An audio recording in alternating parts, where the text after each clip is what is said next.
एक राजा का भक्तमाल में राजा का तालाब था, उसमें मछली पालन था और वो उनकी सेवा के लिए बड़ी बड़ी हष्ट पुष्ट मछलियों का वहाँ खूब किलकारी होती, वो जाकर के चुनाया करते थे राजा महाराजा। उसमें सख्त शासन था, अगर किसी ने भी मछली मारी तो उसको मृत्यु दंड दिया जाएगा। तो कौन जाएगा वहाँ? टीकने की जरूरत नहीं थी कि कोई रक्षा करे, क्योंकि वो हुक्म था उनका ऐसा। कई दिनों से भोजन नहीं मिला था, एक मछुआरे को कोई मछली भी नहीं फंसी थी, तो उसने सोचा कोई रक्षा में तो है नहीं, एक मिनट में सैकड़ों मछली मिली। वो तो भरा हुआ तालाब था, जाल फेंका, 50 किलो मछली, इतने में घोड़ों की टापों से उड़ी हुई धूल दिखाई दी। डर तो रहा ही था क्योंकि मृत्यु दंड मिलेगा अगर जान गए तो। देखा तो राजा क्या, पूरी राजा की सवारी आ रही थी, तो बाजे बजते चलते हैं, जय हो जय हो, मर गए, भाग भी नहीं सकते हो, तो घोड़ों से आ रहे हैं, क्या जाल को ऐसे छोड़ करके मिट्टी से दबा दिया, सब कपड़े उतारे, मिट्टी से दबा दिए, मिट्टी ली और पूरे शरीर में लेके ऐसे दिगंबर होकर के वो ऐसे ऐसे बैठ गया और नाम जपने लगा, मानो कोई महात्मा हो दिगंबर। आंख मूंदे हुए नाम जप रहा है, भगवान ही बचा सकते हैं क्योंकि राजा का हुक्म, मृत्यु दंड मिलेगा। राजा ने दूर से देखा,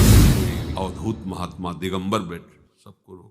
घोड़ों की टाप भी वहां आवाज नहीं पहुंचनी चाहिए, उनके भजन हमारा हो भाग्य। ऐसे महात्मा सरोवर के तट पर ध्यानस्थ है, कुछ हीरा जवाहरात मणि आदि ली, पादुका उतारी, धीरे धीरे जाकर के उनके सामने रखा, प्रणाम किया, चला पूरा एकाग्र है, नाम उच्चारण कर रहा है। कान में जब घोड़ों की टाप की आवाज से ऐसा महसूस हुआ कि सब चले गए। आंख खोल के देखा, हीरे जवाहरात ऐसे सामने रख, उसको लगा अरे जिसके लिए नकली बने तो राजा प्रणाम करके अरे सब रख गया, असली में क्या होता होगा? अगर असली में भगवान का भक्त बन जाए तो क्या होता होगा? नकली में तो ये हुआ, नाटक करने पर तो ये हुआ कि राजा मृत्यु दंड मिलना चाहिए, वहां राजा प्रणाम करके भेंट रख के गया है। अगर ये वेश असली हो जाए, उद्देश्य असली हो जाए, उसी दिन घर ले गया भगवान।